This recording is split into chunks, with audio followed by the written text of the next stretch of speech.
오늘 하나님 말씀 요한복음 12장 12절에서 19절까지의 말씀입니다.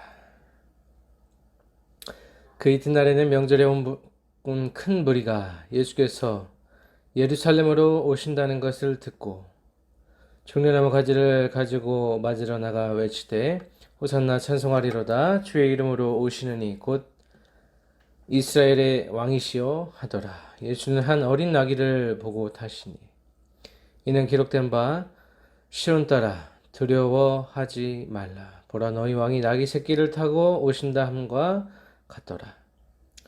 제자들은 처음에 이 일을 깨닫지 못하였다가 예수께서 영광을 얻으신 후에야 이것이 예수께 대하여 기록된 것인과 사람들이 예수께 이같이 한 것임을 생각났더라.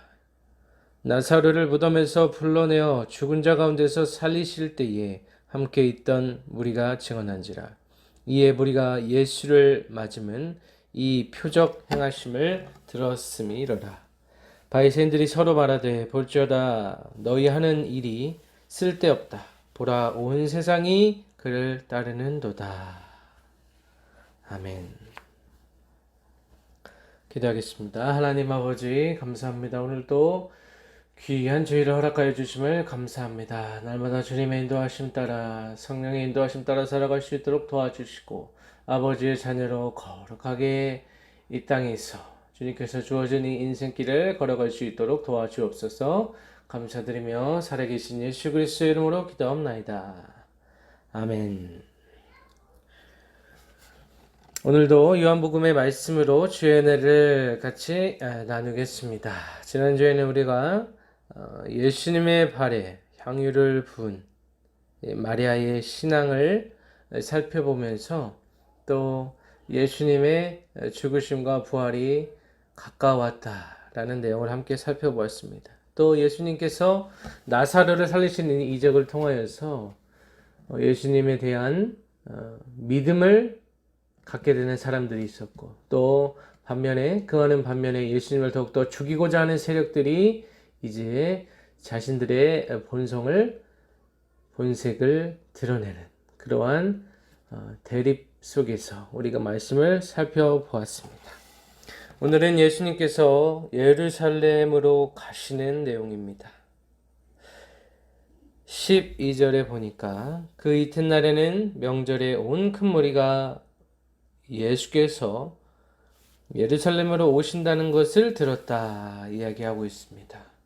그래서 예수님께서 하신 사역과 또 그 말씀과 인격과 성품을 통하여서 예수님을 믿는 우리가 더욱 흥황했다라는 것을 알 수가 있습니다. 그래서 점점 예수님을 따르는 무리가 커지면 커질수록 또 예수님을 죽이고자 하는 세력의 그 괴계와 음모와 그 계획도 더욱더 정밀해져 감을 우리가 알 수가 있습니다.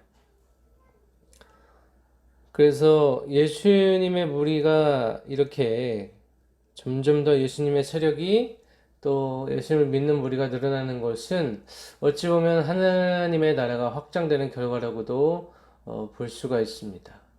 또 이 사단의 입장에서는 하지만 이 무리를 어떻게 해서든지 와해시키고 좀 분열의 길로 나가게 하는 것이 이 사단의 계략일 것입니다. 당시에도 이 사단의 앞잡이들, 이 사단의 종이 되어서 예수님을 죽이고자 하는 세력들이 있었다라는 것입니다. 19절 보면 종려나무 가지를 가지고 맞으러 나가 외치되 호산나 찬송하리로다. 주의 이름으로 오시느니 곧 이스라엘의 왕이시여 하더라 라고 했습니다. 그래서 이 종려나무 가지를 가지고 나갔다는 것은 이제 예수님을 큰 권세 있는 자로 자신들의 왕으로 인정하는 행위라고도 볼 수가 있습니다. 호산나라는 뜻은 우리가 익히 알고 있듯이 구원하소서라는 의미를 가지고 있죠. 우리를 구원하소서라는 의미를 가지고 이제는 하나님의 구원을 갈망하는 외침이라고 볼 수가 있습니다.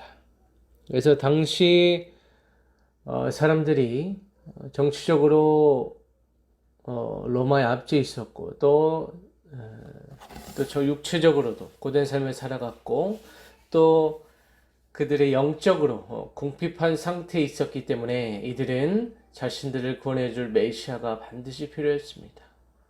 이 예수님에 대해서 예수님의 신원에 대해서 이들이 정확한 이해를 가지고 외친 내용은 아니었지만 그래도 예수님을 대적하는 세력보다는 이제 예수님을 믿기로 결심하고 이제는 그 신앙의 출발선에 있다고 또 해석할 수가 있겠습니다.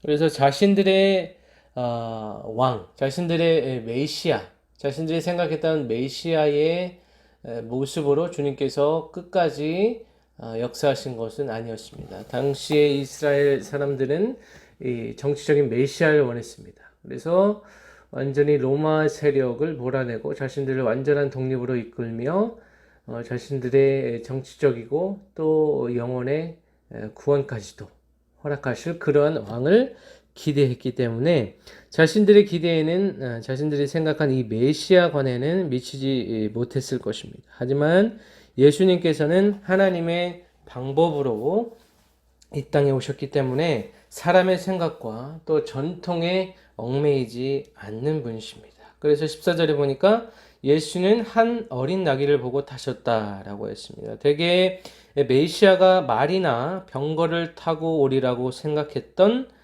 유대인들, 준엄한 모습으로, 이 카리스마적인 모습으로 이 땅에 오실 것이다 라고 생각했던 그들의 관점과는 다른 관점으로, 유대인이 생각했던 관점과는 다른 모습으로 주님께서 약하디 약한 이 나귀 새끼를 타셨다라는 것입니다. 15절에 보면 또 이는 기록된 바라고 기록되면 이제 구약의 내용을 인용했다라는 것이죠. 스가랴 9장 9절의 말씀을 인용했다고 우리가 알고 있습니다. 우리가 스가랴 9장 9절의 말씀을 잠시 찾아보겠습니다. 스가랴 9장 9절의 말씀 찾아서 제가 읽도록 하겠습니다. 9장 9절 시온에 따라 크게 기뻐할지어다. 예루살렘에 따라 즐거이 부를지어다. 보라 내 왕이 내게 임하시나니 그는 공의로우시며 구원을 베푸시며 겸손하여서 나귀를 타시나니 나귀의 작은 것 곧 나귀 새끼니라 라고 말하고 있습니다. 여기서 시온의 딸이라는 것은 하나님의 거룩한 성과 백성을 가리키는 호칭이라고 볼 수가 있습니다.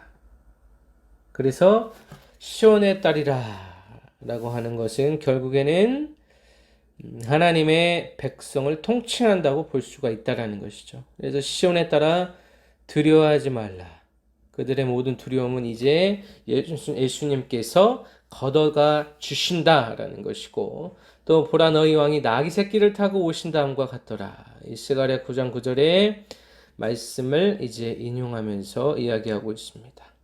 그래서 만왕의 왕이신 예수님께서 백마 또는 병거가 아닌 이 나귀 새끼를 타고 예루살렘에 입성하신 것은 예수님의 지극히 겸손하심, 겸비하심을 나타내는 것입니다. 그래서 구약의 예언이 성취되었다고 보는 것이죠. 그래서 우리가 왕이라는 이미지를 생각할 때는 수많은 군대와 권력과 그 권세를 가지고 임한다라는 우리의 이 고정관념이 있는데, 예수님께서는 종려나무 가지와 함께 이 나귀 새끼와 함께 예루살렘에 진정한 왕으로 임하셨다는 것입니다. 그 왕은 권력으로, 힘으로 제압하지 아니하고 죽으심으로 우리의 모든 죄를 해결하시는 겸손의 왕으로 이 땅에 오셨다라는 사실입니다. 16절 말씀, 제자들은 처음에 이 일을 깨닫지 못하였다가 예수께서 영광을 얻으신 후에야 이것이 예수께 대하여 기록된 것인과 사람들이 예수께 이같이 한 것임을 생각났더라. 그래서 당시에는 예수님께서 왜 이런 행동을 취하셨을까라는 의문이 있었을 것입니다. 하지만 사후에 예수님께서 이제 죽으시고 부활하시고 또 다시 제자들에게 나타나셔서 또 당신의 또 성령을 허락하심을 통하여서 이들의 눈이 그때서야 이제 밝히 열려서 이제는 예수님께서 어떠한 분이신가를 분명히 깨달아 알았다라는 것입니다. 그래서 제자들은 처음부터 이것을 깨닫지 못하는 어두운 상태에 아직도 있었다라는 것입니다. 당시 예수님을 믿고 따랐던 자들도 예수님의 신원에 대해서 정확히 알지 못했습니다. 정확히 알지 못했지만 그들이 혹은 그릇된 믿음을 가지고 있었지만 예수님에 대한 그릇된 상으로 예수님을 바라보았을 가능성도 있습니다. 하지만 그 연약한 믿음이 또 믿음의 출발인 것이죠. 모든 자들이 처음부터 예수님 믿는 자들이 모든 자들이 처음부터 완벽하게 예수님을 이해하고 예수님의 사역과 성품과 인격과 그가 하실 일들을 다 이해할 수는 없습니다. 지금도 신앙생활을 수십 년 하는 가운데서도 예수님의 그 사역과 예수님의 성품과 그 말씀을 우리는 다 이해하지 못합니다. 연약한 존재들이기 때문에 우리가 죽는 그날까지 다 이해하지 못할 것입니다. 우리의 한계를 또 주님께서 알고 계시기 때문에 그러한 모든 것을 주님께서 우리의 연약함으로 하시고 또 우리를 체휼하지 아니하시고 또 우리를 감싸주시고 또 예수님의 그 자비하심으로 우리가 지금도 살아가게 되는 줄로 믿습니다. 17절 말씀 보면 나사로를 무덤에서 불러내어 죽은 자 가운데서 살리실 때에 함께 있던 무리가 증언한지라 라고 했습니다. 나사로가 완전히 그 죽은 상태에서 예수님께서 살리셨죠. 그 사건이 큰 파장을 일으켰다고 볼 수 있습니다. 그래서 그 가운데 있던 사람들은 그 광경을 지켜봤던 사람들은 예수님에 대한 확신을 가질 수 있었다라는 것이죠. 하지만 오늘날 우리는 예수님을 볼 수는 없습니다. 당시의 사람들도 예수님을 보았지만 끝까지 예수님을 믿는 사람이 있었고 중간에 낙오된 자들이 있었다는 것이죠. 하지만 예수님을 지금 볼 수 없는 예수님이 남겨주신 이 말씀이 있고 교회의 유산이 있고 교회의 전통이 있고 여러 가지 문화가 있지만 문화가 남아있지만 또 여러 가지 기록과 역사적인 기록과 또 많은 수많은 자료 그리고 수많은 성도가 있지만 예수님을 지금 볼 수 없는 상태에서도 우리가 끝까지 믿음을 지킬 수 있고 가질 수 있는 것은 바로 하나님의 은혜라는 사실입니다. 당시에도 예수님을 믿기 어려웠는데 예수님이 눈앞에 계셔도 우리는 예수님 그 당시에 사람들이 예수님을 믿기 어려웠지만 오늘날에는 예수님을 볼 수 없고 예수님을 보여주면 내가 믿겠다라는 사람도 있죠. 하지만 예수님께서 보지 않고 믿는 자가 더욱 복되다라고 주님께서 말씀하셨습니다. 그래서 예수님을 볼 수 없음에도 믿어지는 것이 이 하나님의 은혜고 성령의 은혜라는 것입니다. 예수님 그리고 하나님 아버지 또 성령 하나님이 우리는 자연스럽게 믿어집니다. 이것이 은혜 아니고서는 도저히 이해할 수 없는 우리가 이성적으로는 도저히 판단할 수 없는 것입니다. 하나님의 은혜라는 것이 바로 이러한 것이죠. 그래서 당시에 나사로의 죽음을 통하여서 죽음과 이제 다시 살아남을 통하여서 예수님에 대해서 더 확신을 가진 자들이 있었다라는 것입니다. 그들은 가만히 있지 않고 증언하였다라고 했습니다. 우리의 시대적 사명도 이와 같은 것이죠. 예수님의 은혜를 받고 예수님을 체험하고 이 말씀이 믿어지고 말씀으로 우리가 다시 살아나는 이 체험을 우리만 가져서는 안 되고 증언하는 우리의 삶으로 우리의 언행으로 예수님을 증언하는 것이 이 크리스천의 삶이라고 볼 수가 있습니다. 18절 이에 무리가 예수를 맞음은 이 표적의 행하심을 들었습니다. 그래서 예수 그리스도의 이 사역을 전해 들은 자들이 이와 같은 반응을 했다라는 것이죠. 하지만 예수님의 이 이적과 기적을 못 본 자들이 또 예수님을 오늘날도 믿고 있습니다. 이게 기적이고 하나님의 은혜라는 것입니다.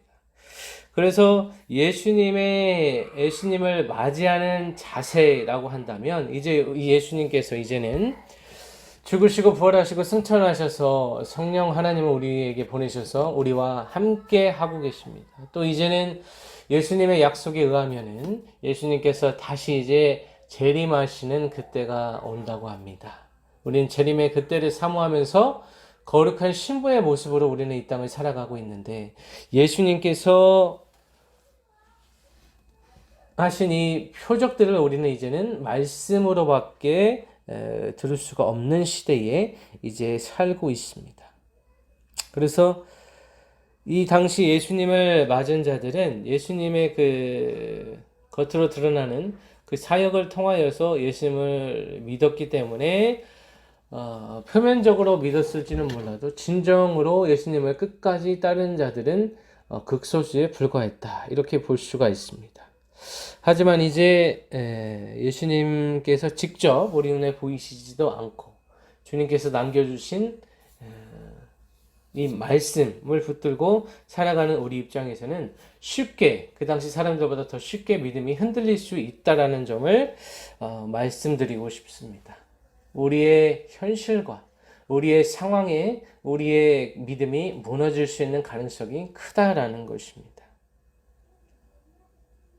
그래서 우리의 믿음이라고 하는 것은 결국에 우리가 얼마만큼 신앙생활을 오래 했느냐가 중요한 것이 아니라 하루하루 얼마나 주님과 함께 살아가는지가 중요한 것입니다. 그 말씀을 얼마나 붙들고 그 말씀대로 살아가는 자들에게는 예수님이 정말 가깝고 예수님이 바로 옆에 계신 것 같고, 날마다 나와 함께 나의 손을 잡고 때로는 나의 등 뒤에서 힘내라고 또 격려해 주시는 이러한 친밀한 가운데 우리가 살아가는 것이 중요하다는 것입니다. 눈으로 보여지는 이적과 표적과 이 기적이 중요한 것이 아니라 예수님께서 내 안에 계시고 또 내가 예수님과 함께 살아가는 것이 중요하다라는 말씀을 드립니다. 마지막, 바리새인들이 서로 말하되 볼지어다 너희는 너희 하는 일을 하는 일이 쓸데없다. 보라, 온 세상이 그를 따르는도다 라고 했습니다. 그래서 바리새인들 가운데서도 예수님을 믿었던 자들이 분명히 있었을 것입니다. 그들 가운데서도 서로 옳다, 그러다, 예수님이 메시아다, 그렇지 않다라는 수많은 이 경론이 있었을 것입니다. 하지만 이런 경론 가운데 예수님께서는 이제는 죽음의 길로, 죽음으로 모든 것을 증명하시고 또 부활하심으로, 이 죽음과 부활하심으로 예수님께 가지고 있던 모든 의문과 그런 궁금증들이 해소되고, 이제는 이 죽음과 부활을 통하여서 예수님께서 하나님이심을 증명하게 되는 사건으로 우리는 들어가게 됩니다. 말씀을 맺겠습니다. 오늘 예수님께서 예루살렘으로 들어가십니다. 겸손의 왕으로 나귀를 타시고 예수님께서는 들어갑니다. 많은 사람들이 종려나무 가지를 흔들고 예수님께 대하여서 호산나 호산나 외치고 있습니다. 하지만 이 사람들은 끝까지 예수님을 따르지 않았습니다. 나중에는 예수님이 죽어야 한다, 예수님을 죽여야 한다 라는 편에 선 자들도 있었습니다. 예수님은 그 모든 것을 이 예루살렘 이 성을 들어가면서 예수님은 알고 계셨습니다. 그 환호하는 무리 속에서 그들이 자신을 배신할 것도 예수님께서 알고 계셨습니다. 겸손의 왕으로, 자비의 왕으로 예수님께서는 우리와 지금도 함께 하십니다. 이 예수님의 겸손을 우리는 따라갈 수 없지만 그 예수님의 그림자라도 우리는 따라가야 될 것입니다.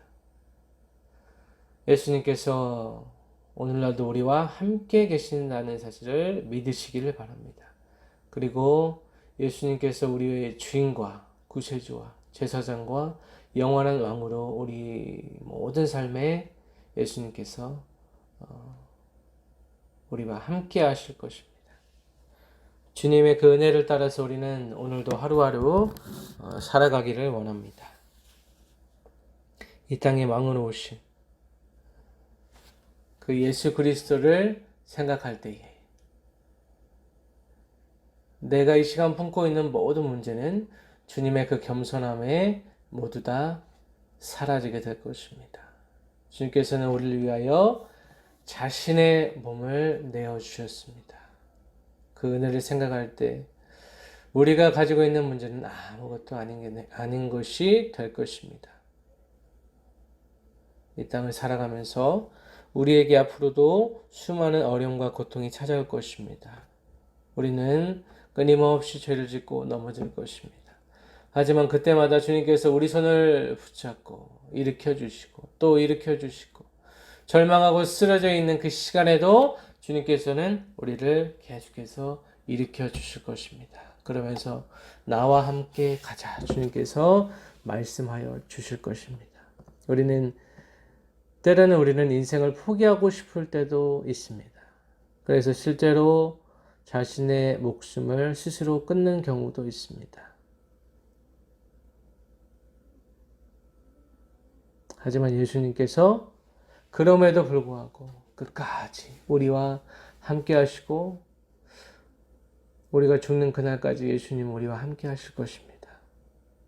이러한 믿음을 가지고 이러한 신앙을 가지고 우리 삶에 닥쳐오는 어떠한 고난 앞에서도 거친 파도 앞에서도 의연하고 당당하게 살아가시는 우리 주님 공동체 되시기를 예수님의 이름으로 간절히 축원합니다. 기도하겠습니다. 하나님 아버지, 부족한 종이 말씀을 전했습니다. 우리가 이 땅을 살아가면서 때로는 힘들고 때로는 좌절하고 절망과 우울함에 갇혀 살아갈 때가 있습니다. 하지만 그럼에도 불구하고 예수 그리스도께서 우리의 유일한 소망 되시고 길과 진리와 생명 되신다는 사실을 그 진리 앞에 우리는 무릎 꿇고 우리의 모든 짐을 주님께 내어드리고 주님과 함께 날마다 기쁨으로 걸어가는 신앙인들 될 수 있도록 주여 도와 주시옵소서.